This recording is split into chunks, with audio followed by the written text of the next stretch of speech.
थोडा डाऊटफुल आहे स्टार्टर चालणार की नाही. पावसात काय प्रॉब्लेम झाला माहिती नाही. ओ हो, आज बाईक स्टार्ट झाली आपली. नाहीतर डेली मी जेव्हा स्टार्ट करतो आहे ना तर मला किक स्टार्ट करावी लागते मॉर्निंगला. बॅटरी थोडी लो झाली आहे,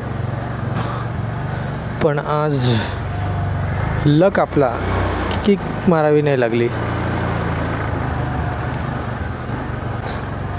तर आज आपला दिवसच उशिराने स्टार्ट होतो आहे. नाहीतर मला आज मॉर्निंगला बहुतेक खूप सारी कामं होती, कारण गाडीची हालत बघा काय झाली आहे. हे सर्व वाईट काहीतरी पेंटिंगचं काम झालं आहे वरती, तर ते सर्व गाडीवर पडलं आहे. तर हे क्लीन करायचं आहे. तसं तर ते निघेल आरामात, बोटाने पुसून निघतं आहे. ओके, तर नमस्कार मित्रांनो. आज आपला डेली प्रॅक्टिस व्लॉगचा दुसरा दिवस. सलग दुसरा दिवस आपण हा व्लॉग बनवतो आहे. बघू, अजून 7 दिवसाचा हा चॅलेंज आहे, तर 7 दिवस आपण कंप्लीट करू. हा कॅमेरा मी बसवला आहे हेल्मेटवर, तर मला थोडा चेक करायला पण होईल की काय अँगल येतो आहे. पण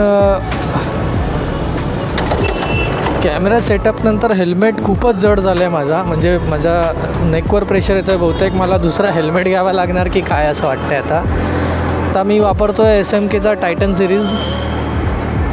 तर हेल्मेटचंच वेट काहीतरी 1750 ग्रॅम काहीतरी आहे.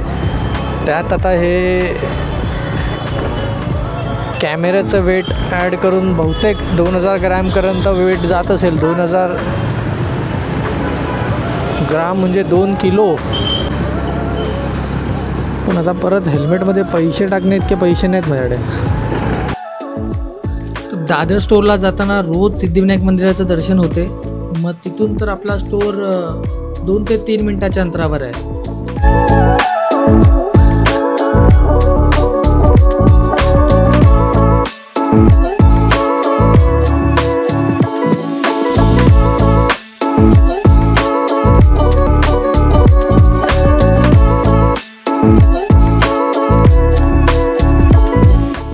पोचलोय दादर स्टोअरला.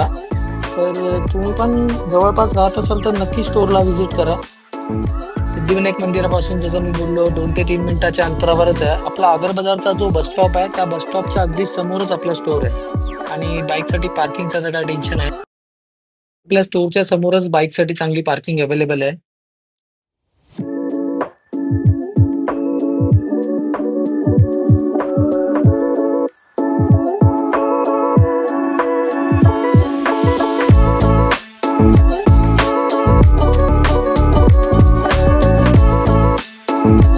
काय आता प्रणील पण इथे आलाय स्टोअरला. आणि आम्ही चाललोय आता प्रणीलसाठी नवीन जी एक्सपल्स आली आहे हिरोची 210 ती पाहायला. तर टेस्ट राईड आता कुठेच अवेलेबल नाही. आम्ही खूप सारे शोरूममध्ये इन्क्वायरीज केली, पण त्यानंतर माझा अजून एक मित्र आहे, त्याचा पण यूट्यूबला चॅनल आहे अक्षयचा, हापूसचा बापूस म्हणून. तर त्याच्या व्हिडिओमध्ये मी चेक केलेलं, तर अंधेरीला एक शोरूम आहे प्रेमिया म्हणून, तर तिथे ही बाईक टेस्ट राईडसाठी अवेलेबल आहे. तर आता आम्ही तिथे चाललो आहे. तर ती टेस्ट राईड घेऊ आणि मग नंतर डिसाईड करेल प्रणीलला एक्सपल्स घ्यायचे की अजून दुसरा कोणता ऑप्शन बघायचा आहे.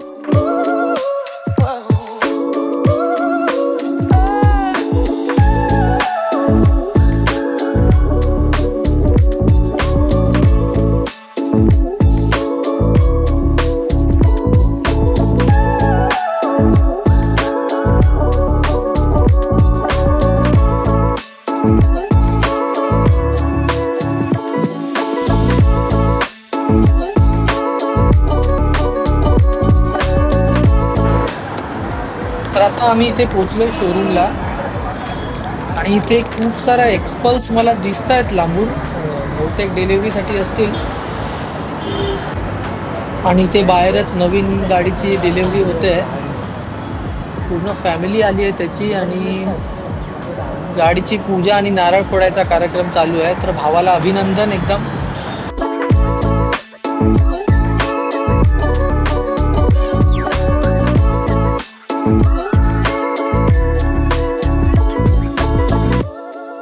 आत एंटर करताच आम्हाला 1 2 3 4 टोटल 5 एक्सपल्स 210 दिसतात आहेत. तर बाकीच्या शोरूम मध्ये एक गाडी नाही दिसत आहे, डिलिव्हरीसाठी पण दिसत नाही. आणि इथे या शोरूम मध्ये 5-5 गाड्या उभ्या आहेत.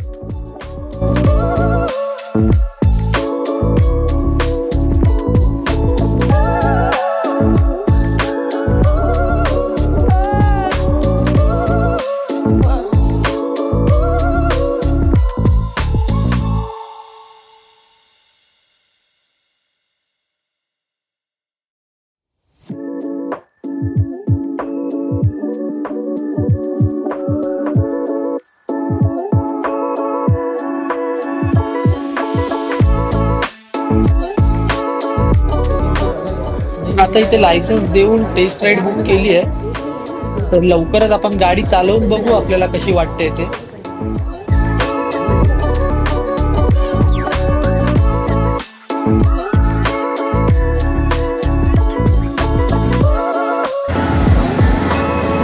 फक्त 5 मिनिटाच्या वेटिंग नंतर आपल्याला टेस्ट राईडसाठी ही गाडी भेटली आहे. तर आता आपला बॅक साईडला एक रोड आहे, तो थोडा एम्प्टी असेल तर तिथे आपण जाऊन बघू.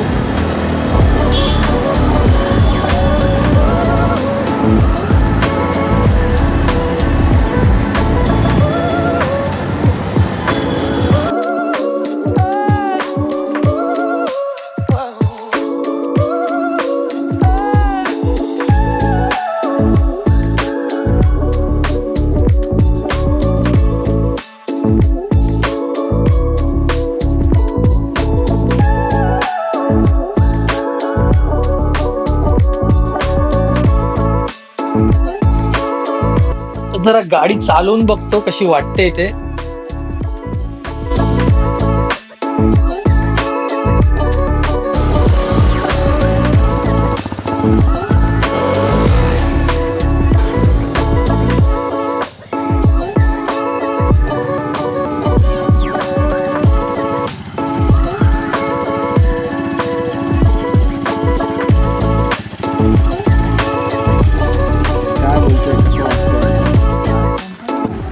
पाय पण मध्ये इतके पुस्तक आहेत, जरा जास्त कम्फर्टेबल.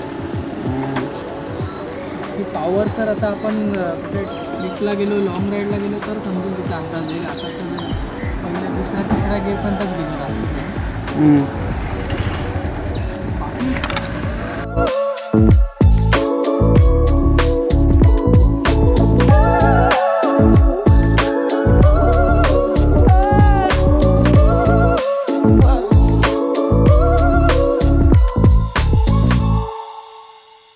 तर आता टेस्ट राईड करून तर आम्ही निघालोय शोरूमला गाडी परत द्यायला.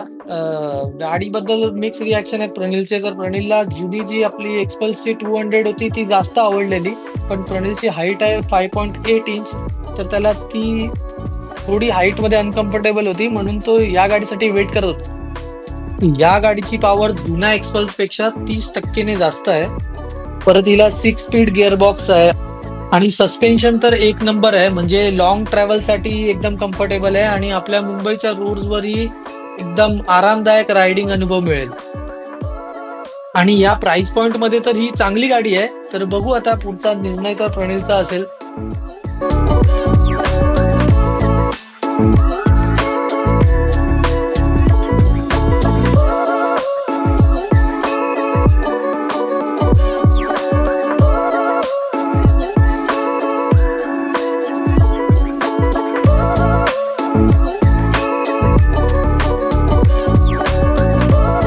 प्रणीलने आता विचार करायला थोडा वेळ घेतलाय. मग आम्ही आता निघालोय परत आपल्या दादरच्या स्टोअरला जायला.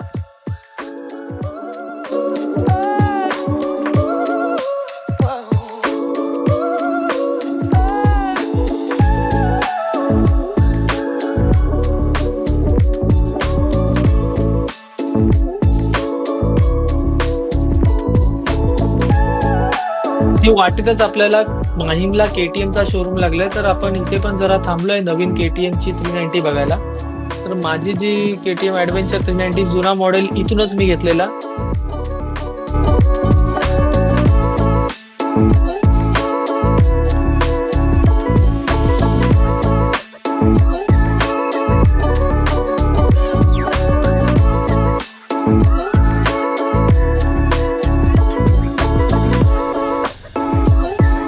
शोरूम मधून निघून आता आम्ही डायरेक्ट आलोय दादरची एक फेमस मार्तंड मिसळ खायला.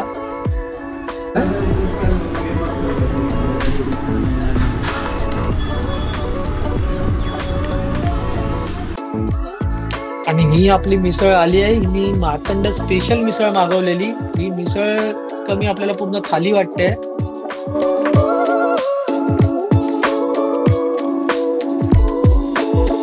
आता मिसळ खाताना आम्ही डिसाईड करणार आहे प्रणवी कोणती बाईक घेतो ते.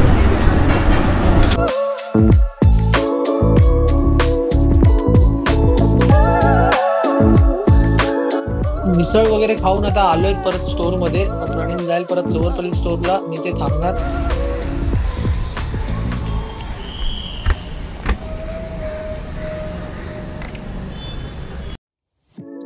आता दादरची कामं संपवून मी निघालोय लोअर परेल स्टोअरला जायला.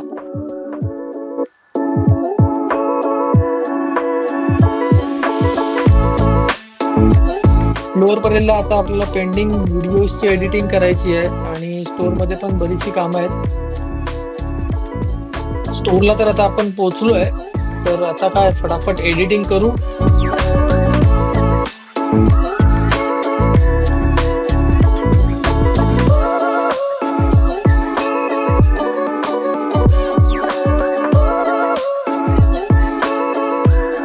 तर रात्री रायडिंग गेअर्सच्या शॉपिंगसाठी आसिफ पण आलेला लोअर परेलला RS46 मध्ये. लव यू गाईज. तुम्ही येत राहा असंच. बघा रात्रीच्या वाजलेत 12:30. अजून आम्ही इथेच उभे राहिलोय. बघा वर्दीत उभा आहे, वर्दीत. तू सांगतोयस की त्याला ऐकवतोय? चल मग राहुल, परवा जाऊ.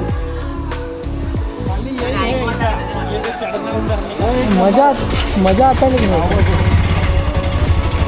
चला चल मला अजून इथे इथेच आहे, परवा जाणार.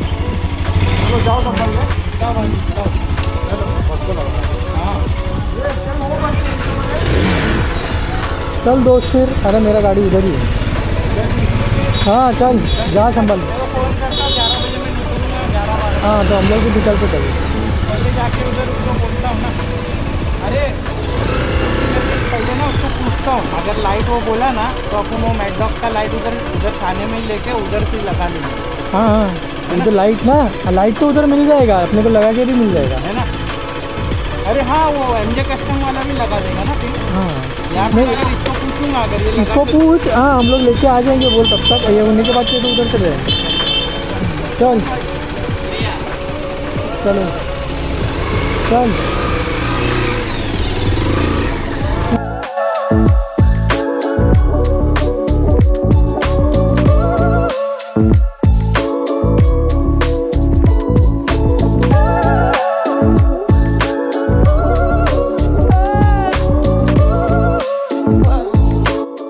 आसिफ आल्यानंतर आपण आज रायडिंग गेअर्स घेतलेत आसिफसाठी RS46 मधून. आसिफने जी नवीन गाडी घेतली आहे त्यानंतर आम्ही एक 2 दिवसाची राईड प्लॅन केली आहे. ती 2 दिवसांनी होईल. तर त्यासाठी त्याने riding jacket, riding pant, shoes, परत त्याच्या गाडीवर नवीन टॉप बॉक्सही लावलाय. तर त्यामध्ये आपली आज संध्याकाळ गेली आहे. त्यानंतर आता मी घरी चाललोय.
चला तर मित्रांनो, मग आता रात्रीचे 12:30 वाजलेत आणि मी आता पोहोचलोय घरी.